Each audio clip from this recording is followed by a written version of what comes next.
Okay guys, this is how to wash your hands. First you turn on the water, get your hands wet, turn it off, get the soap, one squirt, rub your hands together, and then the side, and then the back.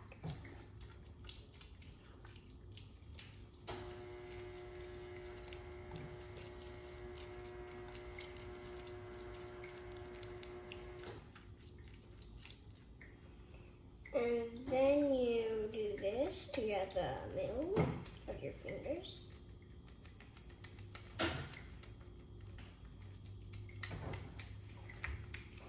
Okay, and then you rub it on the thumb. And then the other one. Then you do this. Then you turn on the water. Then rinse. Then you turn it off so you don't waste any water. Then you just get a paper towel to dry and then you're done.